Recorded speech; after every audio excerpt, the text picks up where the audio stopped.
Ça va? Magnifique. Magnifique. Ce soir, j'ai un super message pour vous. Donc, je me réjouis de pouvoir l'apporter. Je crois que c'est plus qu'un message, en fait. C'est une invitation ce soir que j'aimerais vous adresser à une prise de décision spirituelle. Voilà, que le Seigneur, que l'Esprit Saint veut nous adresser à nous qui sommes l'Église de Jésus. Et le titre de mon message, donc, ce soir, c'est « Maintenant, je fais les bons choix ». Moi, j'ai pas fait le bon choix. Voilà. Non, toujours pas. Yes. Maintenant, je fais les bons choix et je crois, Église, que si vous êtes là ce soir, c'est parce que vous avez fait des bons choix. Évidemment. Le premier bon choix que vous avez fait, c'est de dire oui à Jésus-Christ. C'est de l'accepter comme Sauveur et Seigneur. Ça, c'est le meilleur choix qu'on puisse faire de notre vie. Le deuxième meilleur choix qu'on puisse faire, c'est de venir au Gospel Center La Côte. Pourquoi? Parce que Dieu veut nous travailler, Dieu veut nous utiliser. Et puis parce que Dieu est bon et qu'on peut vivre cela ensemble, qu'on est une magnifique famille spirituelle. Et puis on partage des repas canadiens, etc. Et c'est juste extraordinaire. Voilà, et vous avez aussi, vous qui êtes sur les réseaux sociaux, YouTube, Facebook ou Top Chrétien, fait le bon choix ce soir d'être connecté avec nous. Et même si vous êtes en replay, je suis sûr voilà, que Dieu a quelque chose de bon pour chacun d'entre vous. On fait des bons choix quand on choisit de dire un jour par semaine, je vais à l'église pour louer, pour adorer avec le peuple de Dieu, pour rechercher le cœur de Dieu. Ça, c'est un choix qui est excellent. Parce que ça veut dire que vous décidez qu'une fois par semaine, c'est 1 heure, 1 heure et demie, 2 heures, 3 heures, ça dépend voilà, comment le pasteur s'emballe, mais c'est un temps où on peut dire, ce temps-là, Seigneur, je te le donne. Sur 7 jours, je te donne un temps, mais ce temps, je le consacre. Et ça, c'est un choix qui est extraordinaire. Donc tu peux taper sur l'épaule de ton voisin et lui dire, t'as fait le bon choix ce soir. T'as pas si fort que ça, frère. Et vous savez ce que j'aime dans ce titre ? C'est ce terme qui est « maintenant ». Je ne sais pas si vous avez déjà vu dans la Bible, mais les « maintenant » de Dieu, ils font toujours la différence. Quand Dieu dit « maintenant », il y a quelque chose qui change. Et ça, c'est vraiment bon, parce que ça nous enseigne déjà à ne pas procrastiner, donc à ne pas remettre les choses au lendemain. Et puis, ça nous dit aussi quelque chose, c'est-à-dire qu'à tout moment, je peux me positionner. Vous savez, quand on dit « aujourd'hui », aujourd'hui, je fais régime. Et bien, quand tu fais un écart, tu dis, ah ben, je ferai ça demain. D'accord? Quand tu dis, maintenant, tu vois, aujourd'hui, je fais régime, puis tu dis, ah mince, j'ai nouveau, ben, tu dis, ok, mais maintenant, je me ressaisis, et maintenant, je me repositionne. Et je ne reprends pas un petit carré de chocolat. D'accord? Ça nous permet, à tout moment, de pouvoir nous positionner dans la faveur de Dieu, dans la grâce de Dieu. Et c'est ce que nous dit Paul dans 2 Corinthiens 6, les versets 1 à 2. Paul écrit, puisque nous travaillons avec Dieu, nous vous exhortons à ne pas recevoir la grâce de Dieu en vain, car il dit, au temps favorable, je t'ai exaucé, au jour du salut, je t'ai secouru. Voici maintenant le temps favorable, voici maintenant le jour du salut. Amen.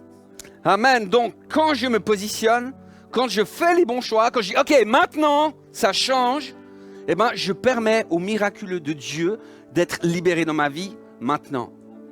Je permets au salut d'être libéré dans ma vie. Je permets à la bénédiction, au favorable de Dieu de pouvoir se manifester dans la vie et je vis dans la surabondance de la grâce. Mais je ne sais pas si vous avez remarqué, verset 1, qu'est-ce qui est écrit? Puisque nous travaillons avec Dieu, nous vous à ne pas recevoir la grâce de Dieu en vain. Oh! On peut recevoir la grâce de Dieu en vain? Saviez ça? On peut recevoir la grâce de Dieu en vain. Paul écrit à qui? À une église. L'église de Corinthe. Des frères et sœurs dans la foi, des gens qui ont accepté Jésus comme Sauveur et Seigneur et qui reçoivent la grâce de Dieu en vain. Et Paul il souligne vraiment, il dit, mais je vous exhorte Le verbe grec, c'est parakaleo. Qu'est-ce qu'il veut dire ce verbe? Il veut dire mais supplier, prier, exhorter. Donc on voit qu'il y a un feu dans le cœur de Pierre, de Paul. Dans le cœur de Pierre aussi, je le prophétise dans le nom de Jésus. Il y a un feu dans le cœur de Paul qui dit mais je vous l'exhorte. Ne recevez pas cette grâce en vain. Pourquoi? Parce que vous travaillez avec Dieu. Vous travaillez avec qui? Vous travaillez pour? Non, vous travaillez pour son royaume. Vous travaillez avec Dieu. Et ça va faire toute la différence. Et je crois que, vu que vous êtes là, vous avez choisi cela. Vous aimeriez pouvoir que cette grâce de Dieu ne soit pas en vain dans vos vies. On le sait, c'est notre désir le plus sincère. On veut que nos vies rendent gloire à Dieu. On veut que cette grâce soit abondante et même surabondante dans nos vies. Parce que Dieu est bon et parce que Dieu aime à bénir ses fils et ses filles. Cette semaine, vous savez, j'étais sur un réseau social nommé Facebook. J'essaie de virer ce machin. J'ai des problèmes avec ma télécommande, ça marchait super bien avant. Voilà. Et j'ai été touché par une citation que Victoria Vieru a publiée sur Facebook. C'est une citation de Leonard Ravenhill qui dit « La tragédie d'aujourd'hui est que l'Église recherche le bonheur et non la sainteté. »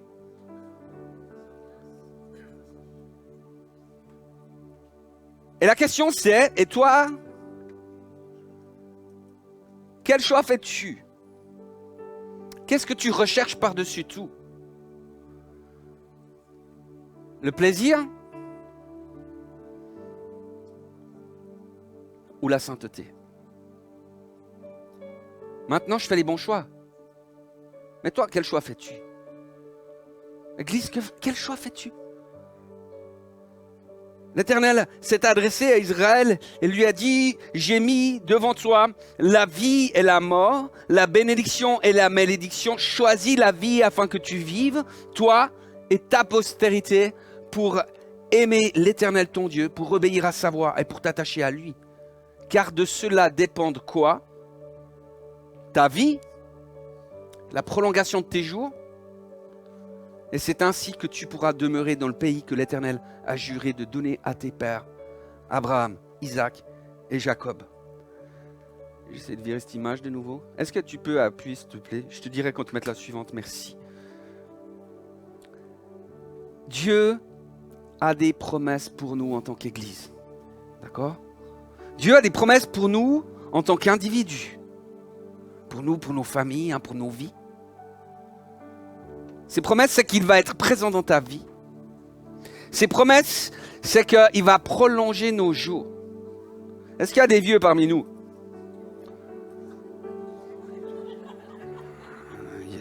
Il y a quand même 2-3 moteurs. Hein.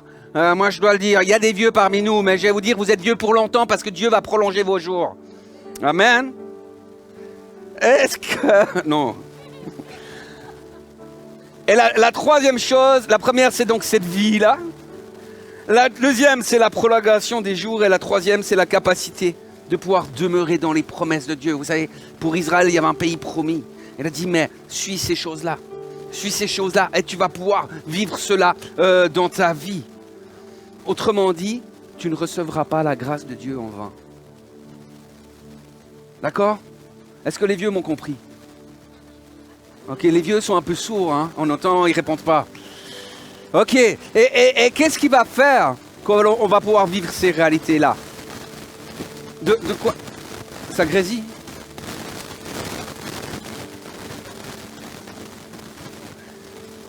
Un, deux.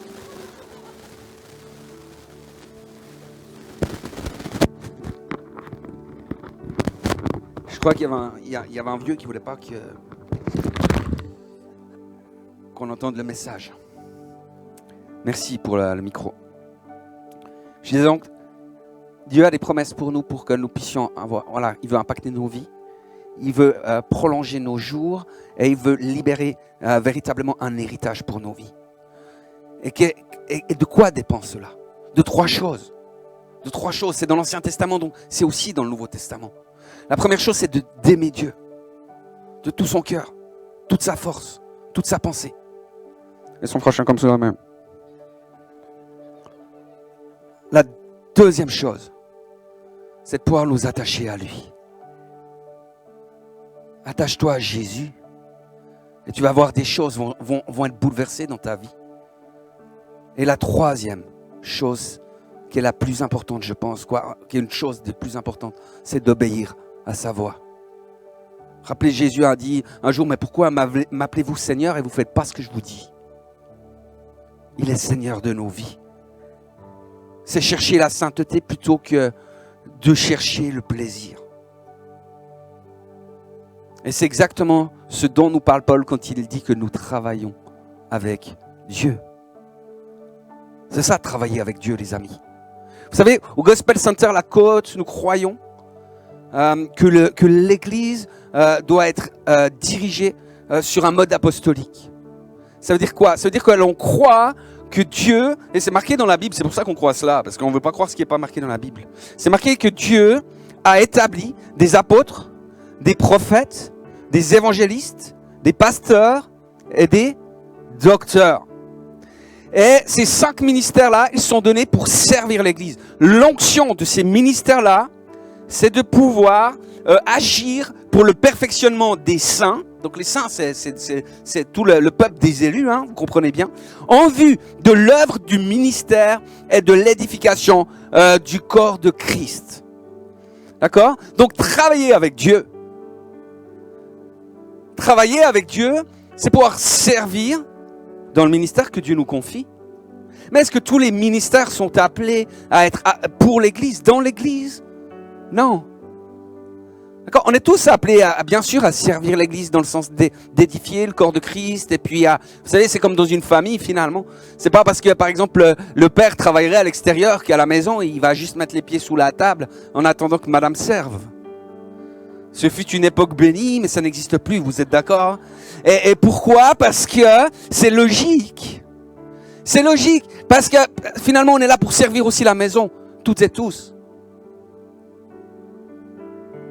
Mais le Seigneur t'a appelé dans un milieu.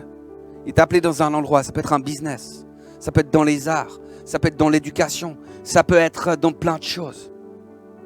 Et là, Dieu t'a placé pour que tu le glorifies en toutes choses. Pour que tu manifestes le royaume de Dieu là où il t'a placé, tout simplement. Il faut arrêter de mettre en opposition, vous savez, les ministères dans l'église et les ministères en dehors de l'église. Ça, c'est n'importe quoi. Tu sais. Les gars, tu dis, je t'ai appelé au ministère, ils croient qu'ils doivent tout planquer et venir dans l'église. Mais non. Va là où le Seigneur t'appelle. Ton ministère, il est là où le Seigneur t'appelle. Et vous savez, volontiers le slide suivant, c'est Oprah Winfrey qui a dit que l'excellence soit votre marque. Lorsque vous êtes excellent, vous devenez inoubliable. Faire le bon choix, même si personne ne sait que vous faites ce qu'il faut, vous apportera toujours la bonne chose. Quelqu'un devrait dire, maintenant je fais le bon choix. Quelqu'un devrait dire, il ne marche pas ce micro non plus. Quelqu'un devrait dire, maintenant je fais le bon choix. Amen. Et tu fais comment, du coup, lundi matin quand tu vas au boulot? Tu vas dans quel état d'esprit? Est-ce que tu te réjouis? Tu dis, oh, c'est glorieux. Je vais faire mon ministère ce matin. Je vais amener le royaume de Dieu là où le Seigneur m'a placé, ou bien est-ce que tu rechignes? Tu dis, je vais nouveau tomber sur Bolomé là, qui va me prendre la tête, et sur machin chose qui va m'énerver. Comment est-ce que tu fais, toi qui es à la retraite, qui te lève à 11h le matin, et que tu réalises que ta femme n'a pas encore fait le café? Comment est-ce que tu réagis? Est-ce que tu glorifies le Seigneur? Comment est-ce que tu fais? Toi, tu es peut-être au chômage, peut-être tu cherches un travail. Tu dis, comment tu veux que voilà, je peux rien faire, je peux pas servir. Comment tu fais? Est-ce que tu te prépares pour ton ministère? Est-ce que tu prépares le lieu où le Seigneur t'appelle à servir? Moi, je suis sûr qu'il a un job pour toi. Le problème, c'est que toi, tu te prépares pas. Moi, je crois qu'on peut gagner des lieux spirituellement. Quand tu pries pour ton patron, quand tu pries pour l'entreprise, tu pries pour qu'elle devienne florissante, pour qu'elle connaisse l'abondance, la surabondance, qu'il fasse du chiffre, etc. Afin de pouvoir t'engager et pouvoir bien te payer. Moi, je suis sûr que tu peux préparer un lieu où le Seigneur t'appelle à servir. Je suis sûr que tu peux faire la différence et que ce lieu se prépare dans le lieu secret. et qu'il y aura des choses parce que tu les auras gagnées spirituellement d'avance. Tu peux mettre la slide suivant, tu peux remettre le titre, Simon, merci beaucoup. Les amis, j'aimerais vous poser une question. D'après vous, c'est quoi le fruit de la gloire? Est-ce qu'il y en a qui ont une idée? C'est quoi le fruit de la gloire? Je vous explique. En gros, vous savez que les chiens ne font pas des chats. Ok? Si vous voulez cueillir des cerises, vous n'allez pas aller sur un pommier. Jusque-là, ça va? Vous savez, on rigole avec ça, mais moi, il y a un truc qui a changé ma vie avec ça. Quand il y a une époque où j'ai dû apprendre à faire des bons choix, où j'ai dû apprendre à faire des choix, et j'avais un dicton que je disais tout le temps, et qui m'a obligé de me réorienter bien souvent. Et ce dicton, il est tout simple, c'est si tu veux obtenir des tomates, arrête de planter des pommes de terre. Ça paraît bête, mais il y a plein de choix, il y a plein de fois où les gens, ils vont planter des pommes de terre, ils disent « Oh, j'ai que des pommes de terre !» Je dis « plein d'autres choses. » Mais il y a une réalité pour la vie de tous les jours. C'est simple, c'est bête, mais ça peut faire une différence. Le fruit de la gloire, les amis, c'est la surabondance de la gloire. C'est la surabondance de la gloire en toutes choses par Jésus-Christ, notre Seigneur et notre Sauveur.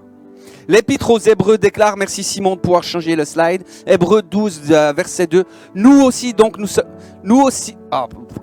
aussi, voilà, puisque nous sommes environnés d'une si grande nuée de témoins, rejetons tout fardeau et le péché qui nous enveloppe si facilement et courons avec persévérance dans la carrière qui nous est ouverte, ayant les regards sur Jésus, le chef et le consommateur de la foi, qui en vue de la joie qui lui était réservée, a souffert la croix, méprisé l'ignominie et s'est assis à la droite du trône de Dieu. Vous savez, quand il est parlé de la carrière là, vers laquelle nous devons courir, c'est pas la carrière professionnelle.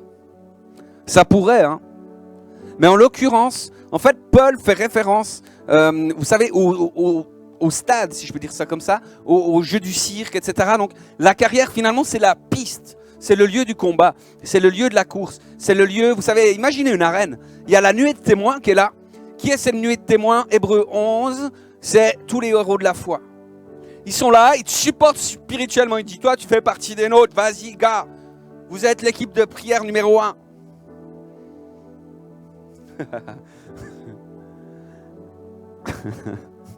Bref, c'est un petit gag entre nous parce qu'on avait des numéros pour la prière avant la célébration. Puis moi, j'étais dans l'équipe numéro 1. Et voilà. Voilà. Et que les numéros 1 fassent du bruit, merci. Comprenons bien. Je vais finir avec ça. Mais si Jésus-Christ a supporté de porter tout le poids des péchés de l'humanité, vous imaginez, on n'imagine pas en fait. La réalité, ça veut dire que depuis Adam à Ève jusqu'à la fin des temps, Jésus sur la croix, il a tout pris. Je veux dire, la souffrance physique, elle devait déjà être terrible, parce qu'on n'imagine pas ce que c'est d'avoir été lacéré par des coups de fouet qui étaient, vous savez, avec des morceaux d'os pour déchiqueter la chair, etc. On n'imagine pas ce que ça fait. La souffrance physique, elle devait être terrible, mais la souffrance spirituelle, de porter ce poids du péché, d'être coupé, c'est coupé du Père à cause du péché. On n'imagine pas ce qu'il a supporté, ce qu'il a vécu. Mais comment est-ce qu'il a pu tenir? Parce qu'il était Jésus? Non, il a pu tenir parce qu'il y a un moment où il a porté ses yeux vers la joie qui lui était réservée. Et il sait une chose, c'est que toi, tu n'y arriveras pas. Il sait que tes yeux, ils vont pas pouvoir rester portés là-dessus. Pourquoi? Parce qu'on se laisse envelopper si rapidement par des trucs, par des difficultés, par des péchés, par des choses. Mais il sait aussi que si tu regardes à Jésus, parce que ça, tu peux le faire, dans chaque situation, lorsque tu portes tes yeux sur Jésus, alors ton espérance, elle change. Alors cette réalité devient possible. Et tu peux passer au travers de toutes choses. Et tu peux le servir. Tu peux le glorifier. Tu peux rester présent, même si tu n'es pas le plus fort à ce moment-là. Mais tu glorifies Dieu dans toutes choses, parce que Dieu est bon. Amen. Écoutez, je vais m'arrêter là pour ce soir. Il y a une suite. Et cette suite, elle va être donnée tout spécialement pour ceux qui sont dans les bases cette semaine. Pour les autres, tant pis, ma foi. Désolé. C'est comme ça. Non, mais je vais approfondir ça sur les bases. Vous en faites pas. Voilà, on verra comment le Seigneur va libérer les choses, conduire les choses par la suite. Mais pour ce soir, je voulais m'arrêter. Je voulais pas être plus long que ça. J'avais envie de pouvoir qu'on puisse prier ensemble pour prendre position. Mais avant cela, avant qu'on puisse faire cela, j'aimerais juste vous inviter à pouvoir fermer les yeux. J'ai reçu en préparant ce message, j'ai vraiment reçu une pensée prophétique pour quelqu'un. Je pense quelqu'un en particulier, mais peut-être plusieurs personnes vont être touchées par cela. Mais j'aimerais juste que vous puissiez vous prendre position un moment devant Jésus, puis dire, Seigneur, parle-moi aussi. Libère ton esprit. Je crois que l'esprit de prophétie est présent. Et je crois que le Seigneur veut s'adresser à plusieurs ce soir. Mais j'aimerais laisser une parole spéciale et je crois que le Seigneur m'a appelé à le faire exprès pour quelqu'un. Alors j'aimerais pouvoir le faire. Peut-être que quelqu'un est sur les réseaux sociaux, peut-être que quelqu'un est avec nous, mais laissez-vous simplement visiter parce que l'Esprit veut dire. Je crois que Dieu veut te dire ce soir qu'il veut te donner de la joie. Et le Seigneur s'adresse à quelqu'un qui passe par la vallée des larmes, qui passe par une saison où les difficultés sont terribles. Et j'aimerais te dire ce soir que le Saint-Esprit est appelé le consolateur. Je sais que tu es baptisé de l'Esprit. Et tu connais beaucoup de choses sur l'Esprit Saint. Mais souvent, en fait, ta relation avec le Saint-Esprit se limite aux dons ou à l'expression des dons. Et tu as beaucoup d'attentes dans ce domaine-là, sur la manifestation des dons qui peut se passer. Il y a quelque chose de juste extraordinaire. Il y a quelque chose que tu as compris de la puissance de l'Esprit. Et c'est très bon, le Seigneur va honorer cela parce que la Bible dit qu'on doit rechercher avec zèle les charismes. Mais en fait, dans cette saison, tu traverses la vallée des larmes, mais comme Ruth déclarait, ne m'appelez plus Ruth, mais appelez-moi Mara. Parce que mon cœur est amer. Et la réalité, c'est comme s'il y avait des poches dans ton cœur, des poches dans ta vie, des poches dans lesquelles étaient retenues d'anciennes larmes. Ce qui fait que ton cœur est devenu amer.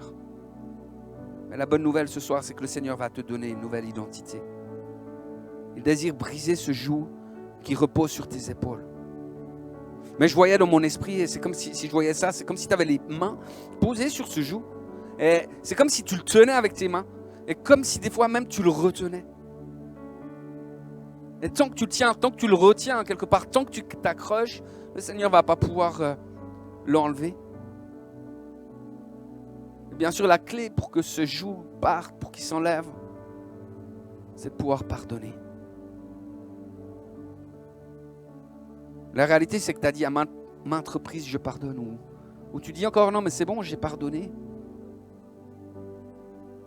Mais en fait, tu ne te rends peut-être pas compte, mais aujourd'hui, tu parles plus du mal que l'on t'a fait que de la surabondance de la grâce. Vous savez, la Bible dit que c'est l'abondance du cœur que la bouche parle. Et je crois que Jésus va toucher ton cœur ce soir, afin de te restaurer. Mais tu dois faire de bons choix. Je ne sais pas si ça te parle, mais si ça te parle, j'aimerais te dire, mais demande ce soir au Saint-Esprit qu'il vienne pour faire cette œuvre de consolation en toi, cette œuvre de douceur en toi.